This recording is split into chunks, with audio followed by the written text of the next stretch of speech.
sketch comedy. Then immediately after that started voice acting, and I've been balancing the two ever since. You may know me from Delicious in Dungeon. I voice Laios. Thank you. My Happy Marriage. I voice Lord Kudo. Thank you. And most recently, Steel Ball Run, JoJo's Bizarre Adventure. I voice Diego Brando. Thank you. Yeah, that one still hasn't hit fully yet. It's wild because I'm such a weeb and already a fan of that. Fire Emblem, Shez, a bunch of voices in Fortnite, Trail Series, Van Ark Ride, and in terms of on-camera stuff, you may know me from the YouTube channel Smosh. Hey, thank you. And I think that's it. We're really doing the thing, huh? Well, I am. You don't have to. No pressure. I feel like it's somehow crazier if only one of us does it. If two people on stage is like who's silly. Who's the crazy one? The person who keeps doing it or the person who doesn't? Yes. Yes. Okay, I have a question for now that we've introduced ourselves. This is my question, since we have no real moderator. What would you guys prefer? Would you guys prefer Damien and I ask each other whatever we want to about the existence of life? Yeah. What do you think happens when we die? Would you prefer us to interview each other about actually like acting in anime, or would you guys just prefer to line up and ask us questions? Okay, wait. Okay, for option one, you got to cheer the loudest. Okay. Okay. Option one. What was option one? Oh, meaning of life. No. Option one was like artist on artist. Random discussion. You'll be a fly on the wall. Option one, go.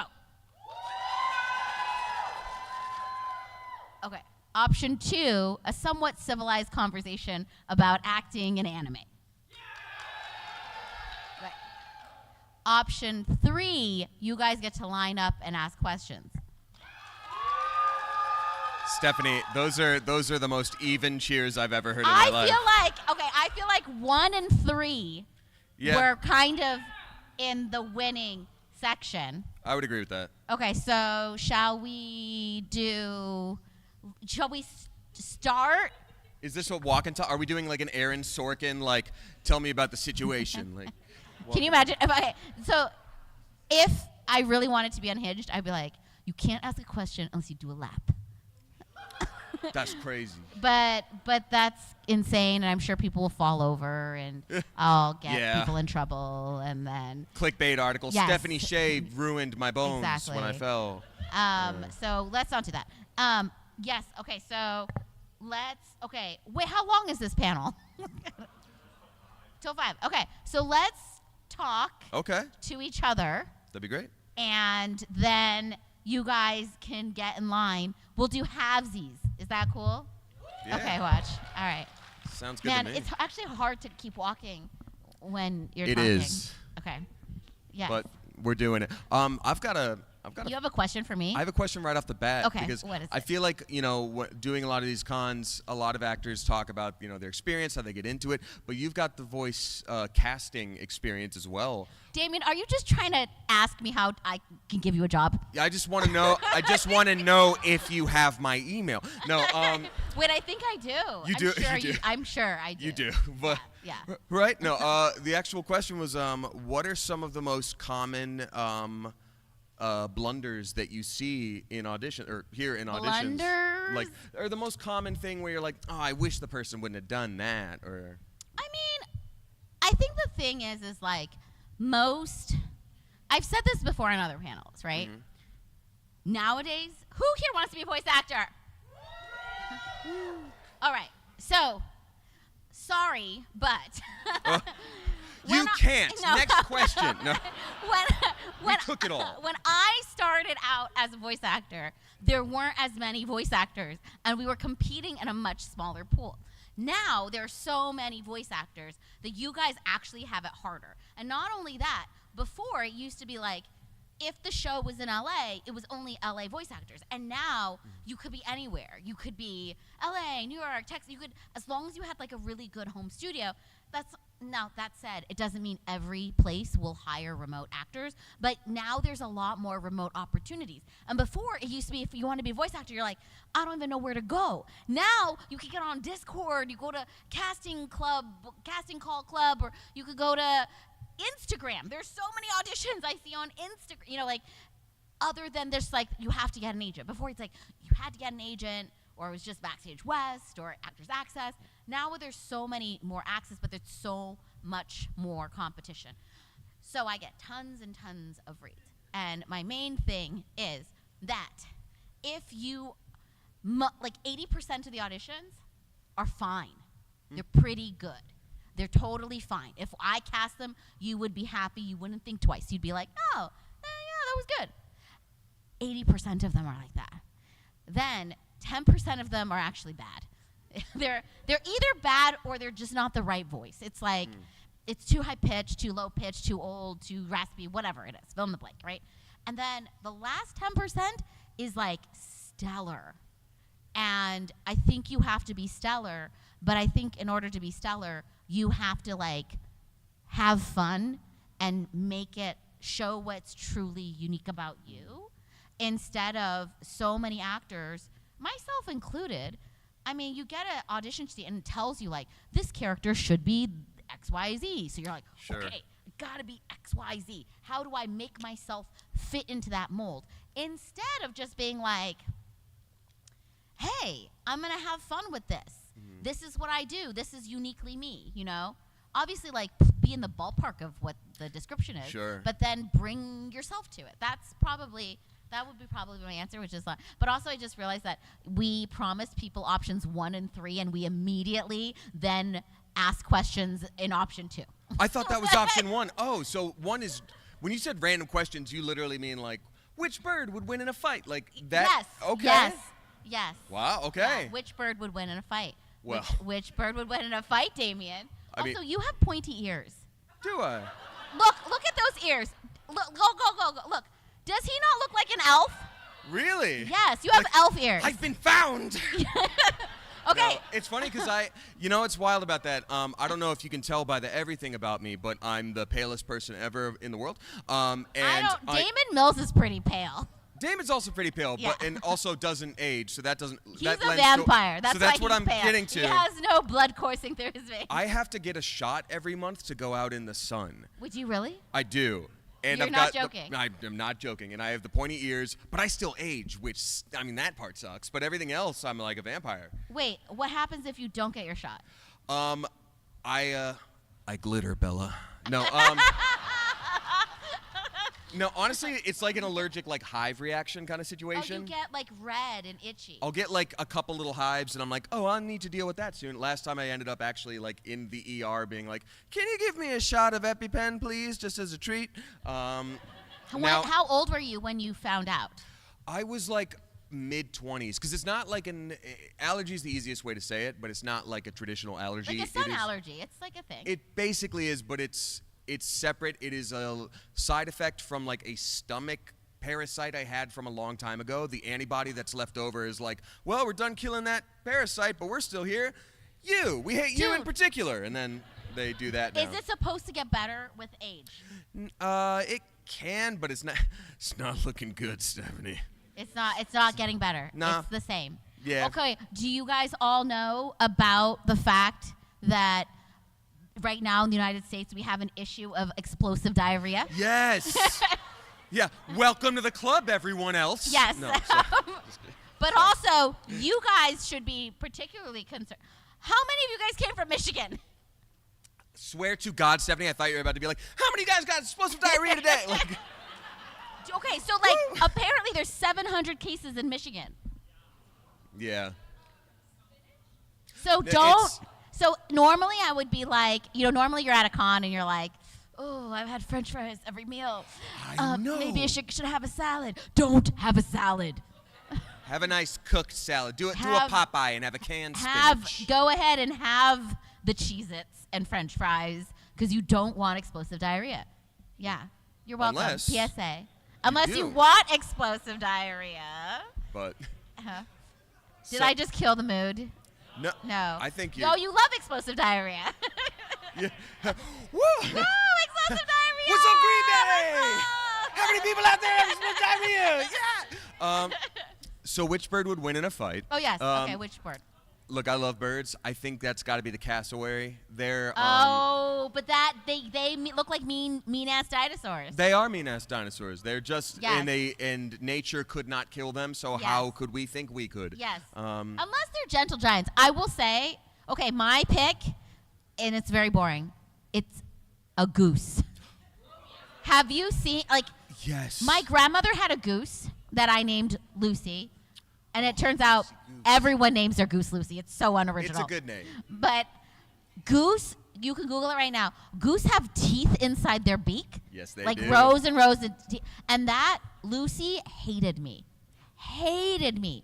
I would be the person bringing it food. I was trying to bring it food and like clean the poop, and it would chase me around. Oh, and I was wearing slippers. This is in Taiwan. I was like wearing like exposed toes, and I'd be like run around, and the goose hated me. My uncle, who has since passed, bought the goose for my grandma. I don't know, just as a pet or something.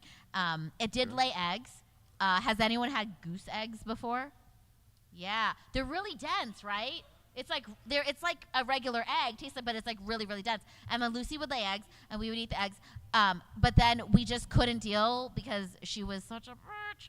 And but my family were all bleeding hearts. So my dad found an animal sanctuary that happened to have another goose, and then we caught Lucy and then put her in a car, and we drove her and gave her to the animal sanctuary. That's adorable. Yeah. You know what it is, though? It thinks it won that food from you and that you were stealing its poop. And I think that's what it was. That's why it was. They're scary. They can be. I once hugged a goose at a Ren Fair. It was the It didn't try to bite you? No, it was the Georgia Ren Fair, and I was the only like adult in line to like hug Mother Goose, quote unquote. And it's like a bunch of 5-year-olds and my autistic ass being like, like I'm gonna hug this goose, and I did, and it was great. It like wraps its dinosaur neck head around you, and just like it's real sweet. Very different from Lucy by the sound of it. Yes. But can we all agree that birds are real? Okay. Thank you. Okay, thank you. Thank They're you. real, and they deserve to be That seen. was like a trend for a while, but that's no longer like a debate, right? Well, now we have the actual flock cameras, so Pigeons aren't real? that was the thing. People think they're government spies, but now they have the flock cameras everywhere, and it's like, okay, would they need those if the pigeons are fine to keep recharging on those power lines? I see. So- New firmware. Okay, Damien, do you live in Burbank? Damn, I doxed. No, yeah. Yeah, want my address? Have you seen the infamous wild parrots of Burbank? Oh, yeah, I hear them all the time. Do you guys have wild parrot flocks here? They would survive 1 year, and then winter would hit. Because of the you're like, weather? Yeah. We have wild parrots. Like, apparently we're not the only random city. Like, in New York, I think, there's also wild parrot flocks. They, like, break out of a pet store or something, and then they're so noisy. And from far away, it looks normal, and then you look really close, and they're very green.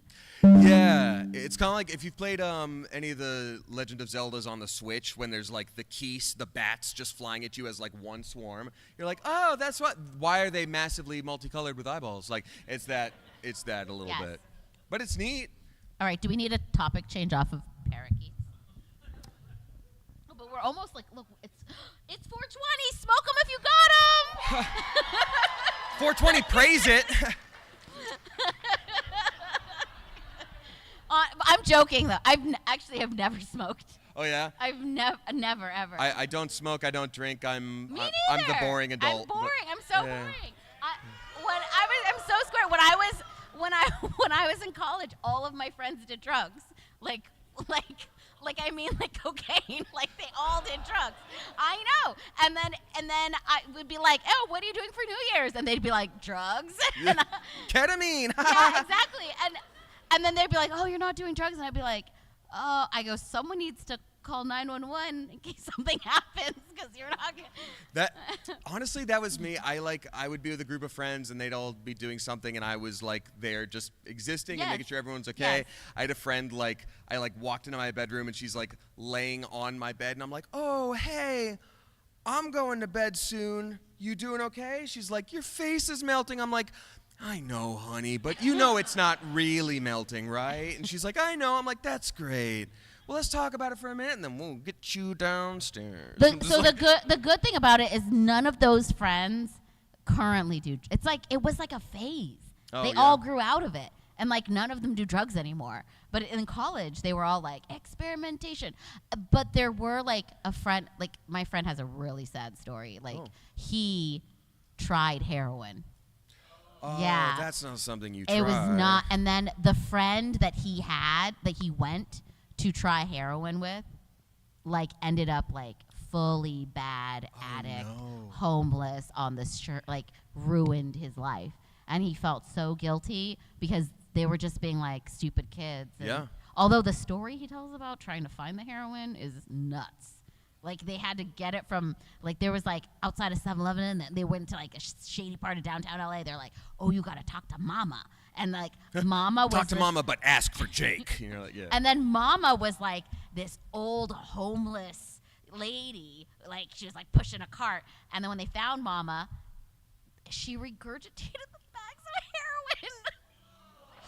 Yeah, like that's how they found it. It was so, like, I was like, and I'm like, and you still wanted to do it?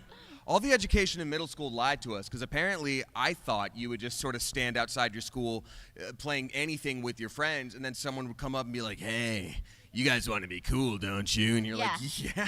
Although, when my friends went to Jamaica, that's what they said happened. They said they were, like, swimming in the water, and then some dude comes up out in snorkel gear and then was like, "You guys looking to party?" Which I guess was code for buying substances. And they were like, I would think we're going to Atlantis, by the way.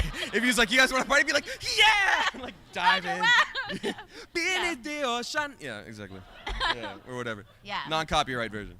That's crazy. That is crazy. So we've learned drugs are bad. Birds exist. Don't do drugs, okay? Don't do drugs. There's a salad. Well, we don't know if it's salad yet. It could be berries. It could be anything. It's bacteria. It's like cyclosporiasis or something like that. Yeah. Well, how about that? Shall we answer questions from you guys? Okay. Woo. So you guys can there's a mic there. You can get in line and ask us questions. And they can be voiceover questions or bird facts. Oh my gosh. Okay, but no joke. I taught a voice acting, a dubbing workshop recently, and one of the students, voice actor students, she was a ornithologist. Like she was in school studying birds. That's so cool. And like we were sitting there outside, like NYV, I don't know if you outside has that patio, right? Yeah. We were sitting outside and she'd be like, "That's a mockingbird. That's a blah blah blah." Like she could tell. I need to check in with that person because there's one bird in the Valley of Los Angeles that I don't know. I don't bring it up a lot, but again, Zelda, Ocarina of Time. You know when a cuckoo is like running away from you? It's like yeah, and it sounds like lasers, like. No, I'm literally thinking like. Oh, There's something that sounds exactly like that in the valley, and I'm like, what are Her you? name is Felicia, by the way. Felicia. Yeah, okay. Sorry. Go ahead. Ask your question. Hello.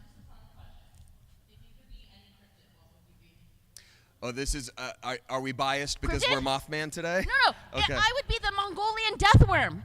Oh, because nice. Nobody's ever found the Mongolian deathworm. So some dude who went on in his journal. You guys are nerds, man. I didn't think you would know what that was. Okay, but yes, you do. Okay, yeah, that's what I would be. Hell yeah. I would, I think I would be one of the night crawlers because they're just sort of like dancing around little guys. Like, to the best of my knowledge, there's no lore where it's like, uh-oh, the night crawlers. It's just like, oh, look. And I'm like, yeah, that's the kind of cryptid I want to be. Yeah, just a guy chilling there. Got a couple friends. Like, yeah, thanks. Hello. Oh, Yeah. nice. Hey, that's it. Oh, but don't touch. No touching. That's true. Yes.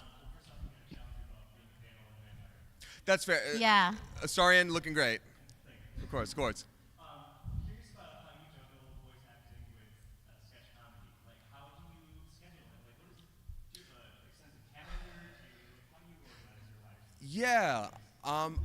I grew up, I've mentioned this before. I've got the autism ADHD power combo. And usually that balances out in a way that it's like, I can remember everything I need to do and have the energy to get it done because I'm going to be really focused on it. In adulthood, like adulthood, that ain't cutting it. And I have to do what is called like grandma advice, which is always like, the most basic things of like, well, why don't you just write it down? And you're like, yeah, great, that'll fix everything. That'll fix everything. So realistically, I mean, I'll be real with you. I'm still trying to find the work-life balance because I really, really love what I do. I don't want to slow down on that at all, but, if I have a booking in the day, that's up to 4 hours. If I film with Smosh, that could be anywhere from 2 hours to 8 hours. I come home and I have auditions, and I still like to stream a couple times a week because that's something I've been doing for a long time. And so I don't have a whole lot of time devoted to either relaxation or outside time. And that probably should be adjusted, but I don't really feel like I want to do that so much right now. So basically, I will let you know when I figure it out. Because it's hard. But do you have any thoughts on that? I have advice. I think you need a life partner, Okay. like a husband or wife, because then they could Okay. then they could like manage your life. But what if they also have to manage their life? You need that's right. You need a personal assistant. That's okay. But there you we need a go. personal assistant who is willing to sleep in your home to Got it. also take care of the personal stuff. So I need my Alfred the butler. Yes, you need This a butler. has gone from You need romantic a partner butler. to just old man who Yes. kind of cares about me. You need a butler. Okay. Yeah. So get a butler. And then it's Black Butler, and you're like, whoa, anime, ha! Yeah. Thank you. Hello.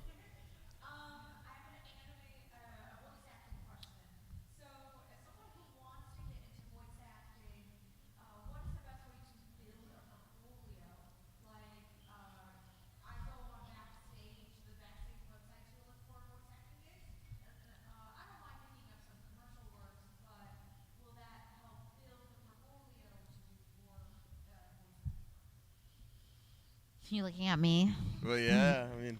I think there's a lot of other things right now that you can, like, if you're looking for more narrative stuff, not commercial things.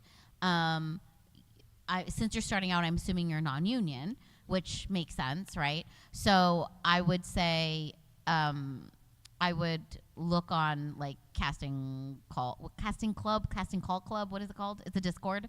They post things on there. I would start just like arranging your algorithm so that you start seeing auditions for the VO stuff. But honestly, I don't necessarily think you need a portfolio because what your calling card typically is when you start out is your demo. And even if you don't have credits, if you have a really strong demo, you can still book off of that. So I would work on kind of cataloging what are the things that you uniquely do well, right? What archetypes, right? And then I would either write copy or get someone who you know is a good writer to write you scenes in those characters that you do well, and then have a demo. You don't have to necessarily, because on a piece of paper, it can mean you could do a really cool show that no one's heard of, and it's just like whatever line it is there. Or you could have a bunch of credits on stuff and have a long list of stuff, but it's like not great performances. I wouldn't know. You know what I mean? And actually, like having a huge long credit list of things that a casting director's never heard of isn't necessarily a better thing. They're looking for shows that they already know, but you're looking to break in. Does that make sense? Yeah. Cool. Well, thank you. Good luck. Hello.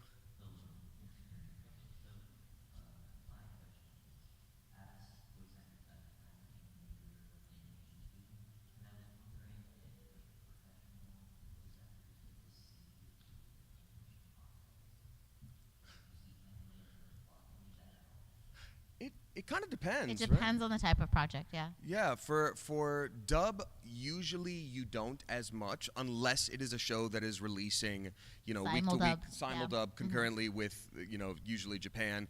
I've gotten a lot of things where I've, then had to voice to the animatics, and it's just like, well, we hope this fits, and then but I'll be back in a week to fix it probably.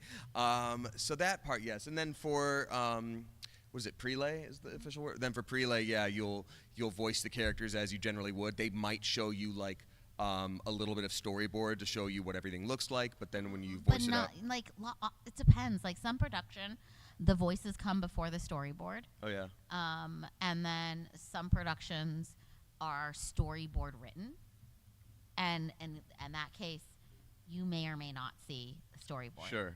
And then some productions, they get it right the first time, and there's no ADR. Right. And you never see anything till it's out. And other times, there's multiple rounds. You do ADR versus storyboard, ADR versus semi-completed animation. Sure. So it really varies. But sometimes they'll let you look behind glass at the animators working hard, and they'll let you and feed they'll them out of your hand. they'll give you little pellets that you can throw at them. Lay the hand flat, and no petting, no petting. No petting. But that's that was Cartoon Network, and sadly no longer there. Yeah. But yeah. It's because you reported them, huh? Well, yes. What can I say? I'm nothing if not a big ol' snitch. Well, good luck to you. Thank you for the question. Hello. Of course.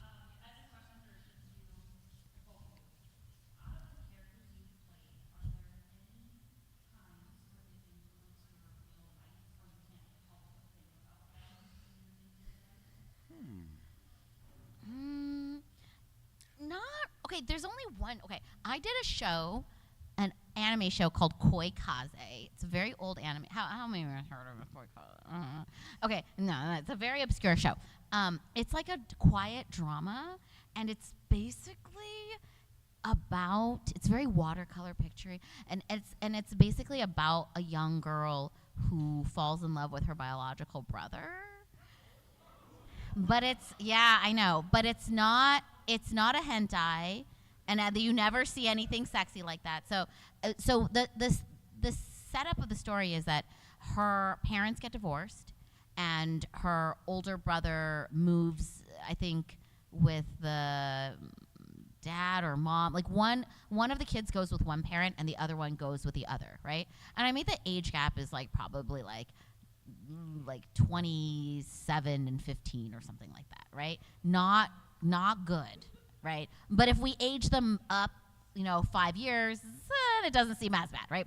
But so what happens is, you guys are very progressive, and I love you for it. But so what happens is the girl, in order to go to a better school, goes and moves and lives in with the other parent, and her brother's there, and then through whatever their relation, she's basically honestly, when I view it, I blame the older brother character more than the young girl, because the young girl is at her Juliet stage in life, right?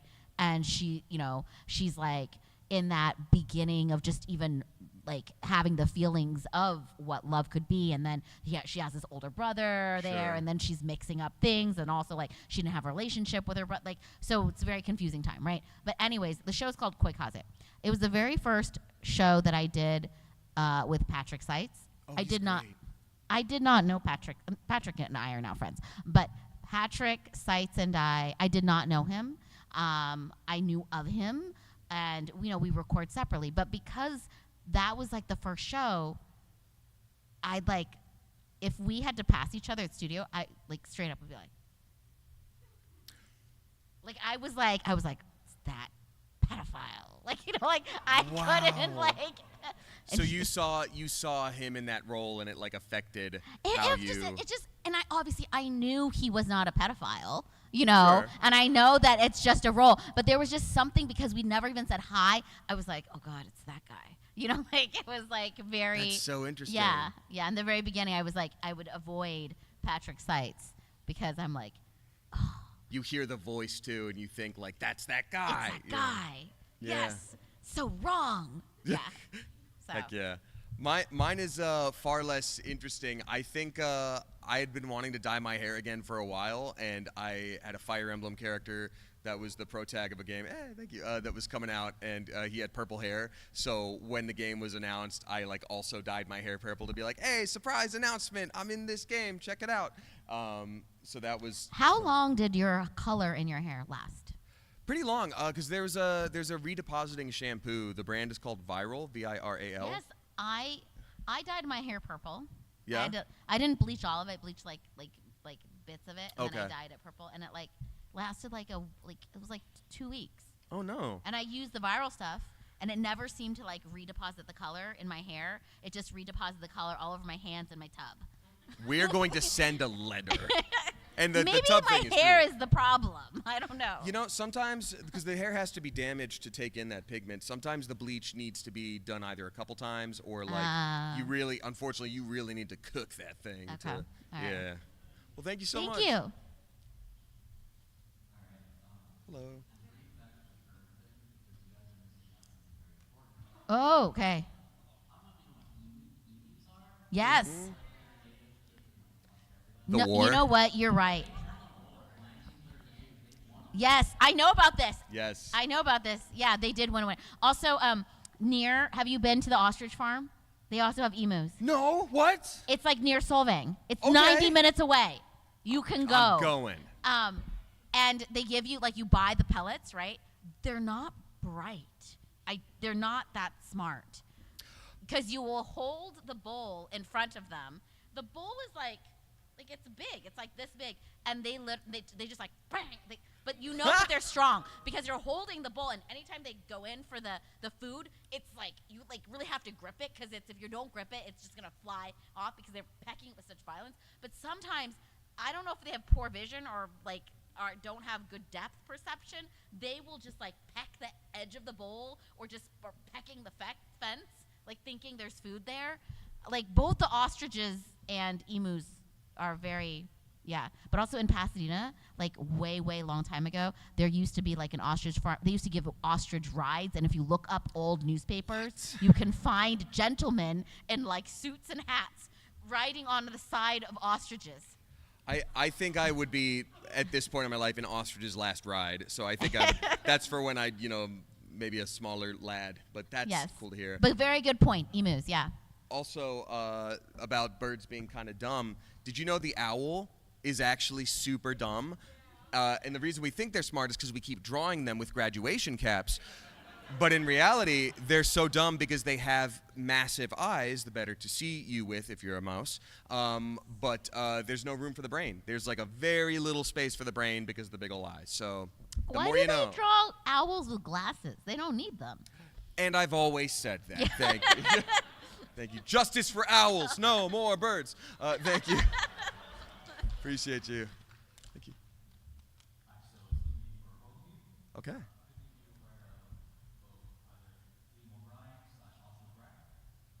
What was that? Sorry, one more time. Do you know of Liam O'Brien? Oh, yeah. Yeah. From the D&D show, yeah.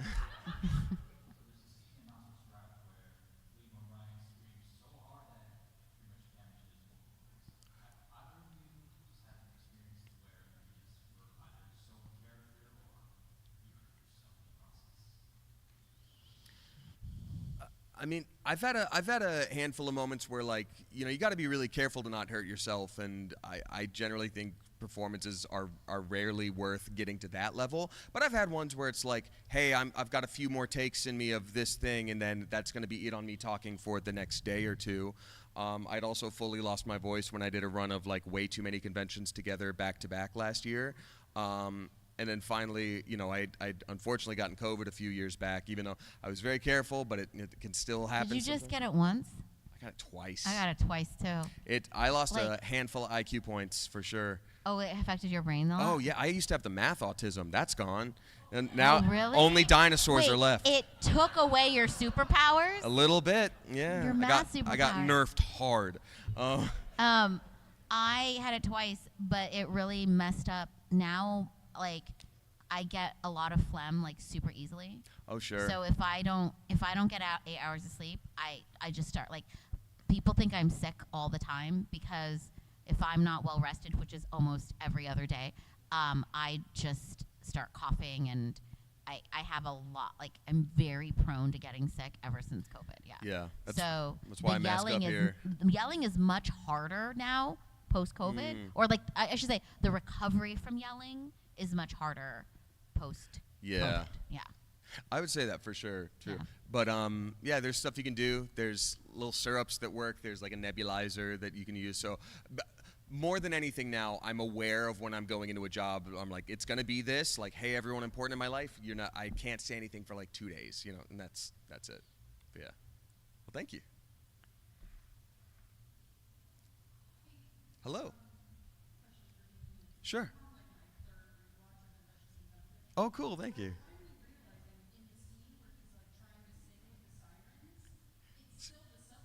Yep, that's true. Yes, so in dubbing, there are different contracts for voicing a character and singing. So as much as I wanted to, they were like, hey, we kind of have to do this singing part as them because it's separate from your contract. However, I did get to sing with the Japanese voice actor once. There was a convention that I did in, I think it was Anime Impulse Seattle, I think. But don't quote me on that. I could be lying. Where the... Sakura-con? Yep. I think that was it, maybe. It's in Seattle. No, actually, no, I do think it was Anime Impulse, but I don't know. It's a coin flip. Pick one. But the whole thing was like they had the English voice actors for Laios and Chilchuk, as well as the Japanese voice actors. And they would play the scenes and have us both like dub live in person. So, but they chose that scene. They were like, hey, we know you don't sing, so we'll have him come out and do it. So when the Japanese voice actor started to do that, I like joined in with him because I had heard it enough times that I knew it a little bit.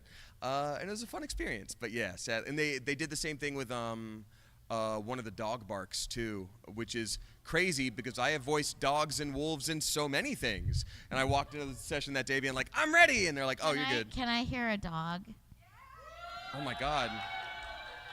Do you guys want a big dog or a little dog? Oh God, it's been Stephanie. Little dog? Little dog? Is little dog easier? What's easier? Probably big dog. Big dog.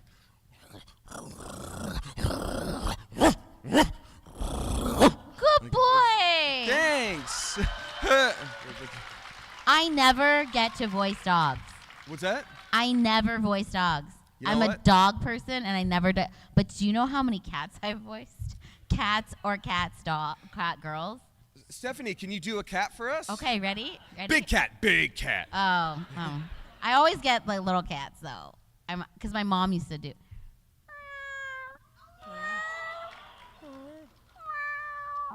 Yeah. That's awesome. I Thanks. do big cats. Is that? I've never done a big cat. I was just joking. Like, I'm just talking like It a sounds like lazy. snoring. That's true. I had Like a little this? cat that swore. Like that? Yes. Hello. Sure.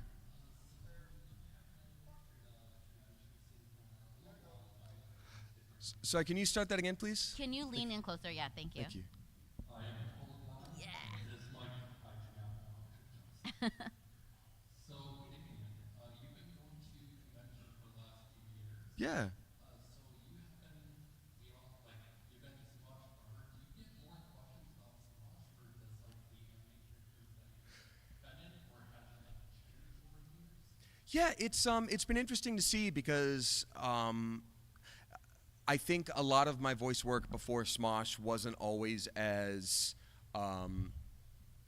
present Or, something like Starfield I started before I started at Smosh, but that game took 6 years of development time. So when it came out, it was like, this is what I've been working on. But, it takes time. So I think when I first started this, there was definitely more questions about Smosh, which totally fine. But now I am getting more and more people saying, like, hey, I knew about you from Delicious and Dungeon, and then from that I discovered Smosh. And I'm like, it's not a ton of people, but it still feels like, oh, my God, that's such a cool, reversal of that.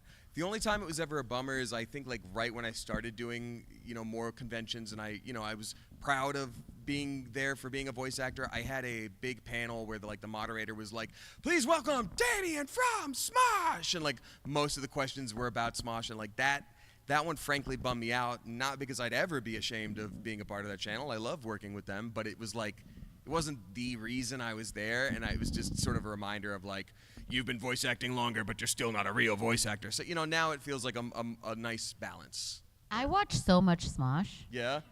Thank you. It just comes up, and then I watch it. And then Tommy. Yeah, Tommy's the best. So Tommy came to see a play that I direct, or a stage reading that I directed, and then I didn't recognize him.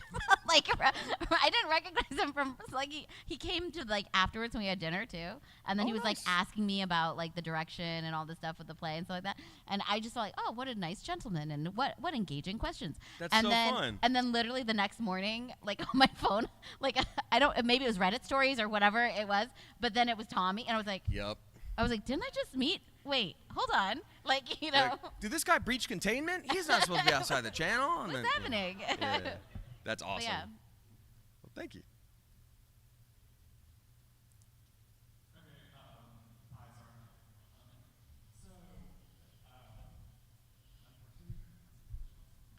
Sorry, could you go a little closer to the microphone, please? Thank you. Okay, sure.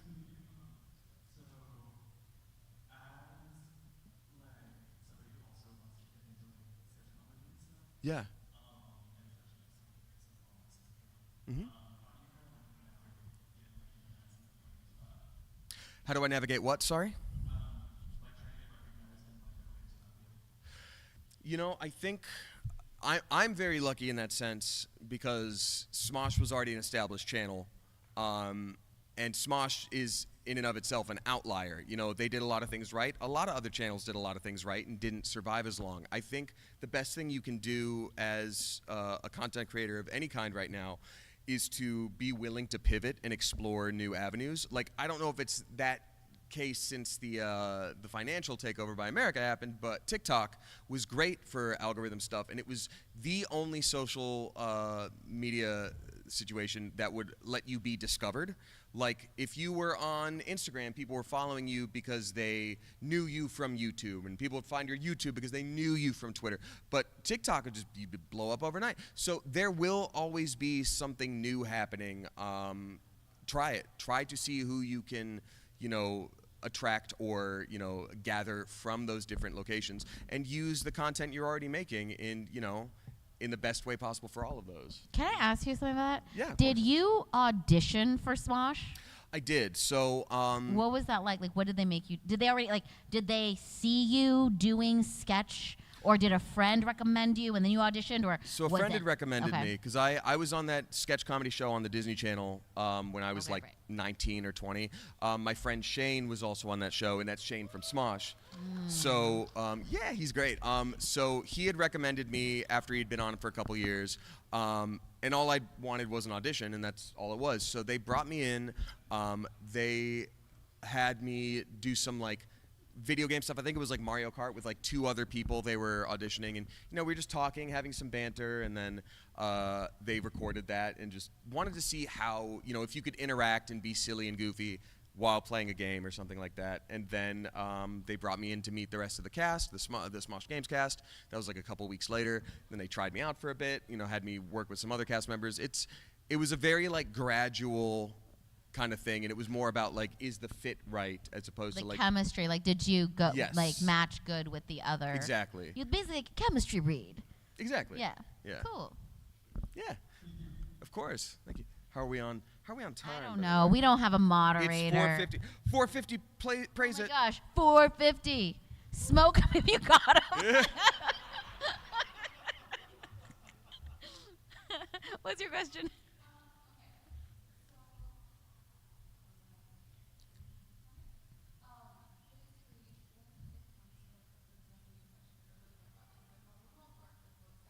Mm-hmm.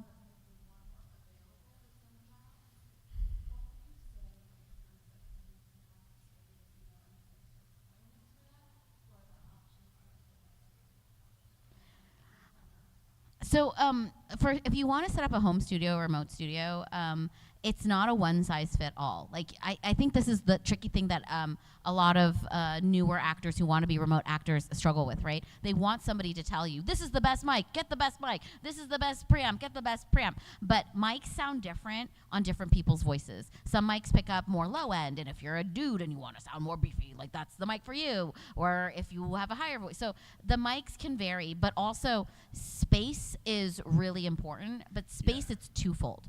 One is blocking out other sounds, right? So we want to block out other sounds because you don't want your roommates, music to come through. But the other thing is room tone, the tone of it, right? So this room here is very large, which means that if I were to talk in it, like without a microphone, my voice would have to go all the way. It would have to reach the back wall before it hits it to reflect back, right? But also the surfaces, if they're soft surfaces, they get absorbed. So there's a thing about how live it sounds. Live is kind of almost like an echoey, like a live room sound. And then how dead it sounds almost feels like, like if you're like inside an igloo of snow, it's so quiet, there's no echo, it's almost getting too absorbed. Being not too dead or too alive, neither of them are good in general, right? You want to have like a kind of nice bass. So the issue with something that like studio bricks, people love studio bricks, right? They're expensive and they're sexy and they're like really good for booties, right? But it's very boxy because it is a box and the foam in there is like very hard foam. So your voice tends to bounce exactly off of the box's wall, and it sounds. That was perfect for saying bounce, by the way. Bounce. Boom. So it's not. So I guess what I'm saying is like there's many factors in it. You have to look at the isolation of sound, right? You also have to look at the liveness in your space. You don't want something too small because it can sound boxy, but you don't want something like too dead, but you do want it a little bit dead. And the other thing I always that I don't think anybody ever talks about is like how good the mic is, right? If you have let's say you're like, I'm going to go all out. I'm going to get a Neumann U87. It's animation standard. I'm going to spend $2,000 or $3,000 to get that. The issue is a better mic will pick up more sounds. Yeah. So a really, really good mic like that will make your room sound shittier. I've really been cursing. Hopefully, sorry. Well, a little late. No, I know. but a mediocre mic might actually, for your room, if your room has some issues with it, might actually be better, So it's not a one-size-fit-all. You really do kind of have to do the research and kind of do the deep dive and kind of figure out, like, what your space might sound like. Yeah. I wish you luck. I think we've got time for, like, maybe one or two more questions. Okay. All right. Oh. Sure. Well, only the first episode is out so far, so anything beyond that I can't really talk about. But from what we've seen so far, I think it would have to be, it's called technique, you troglodyte, and which is just so sassy, so rude, so British, not British actually. So yeah. Well, thank you. Solid question. Sure.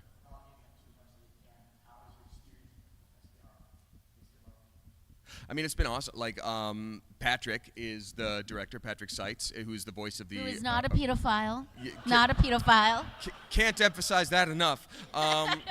But he voiced the original Dio, and so, like, having... And I was already a fan of the show, so having him direct me, like, I feel like I'm just in very good hands. And it's... Beyond it being, like, a high honor, it's creatively just a lot of fun. So, yeah. Thank you. Thank you, Appreciate guys. We're going to both be downstairs, upstairs. Where is it? It's upstairs, 2 rooms away. Upstairs, 2 rooms away, signing stuff. Yeah. If you have other questions, you could probably ask us then. Thanks so much for your time, y'all. Appreciate it. Don't trust the birds. Thanks, all. Bye. And microphone off.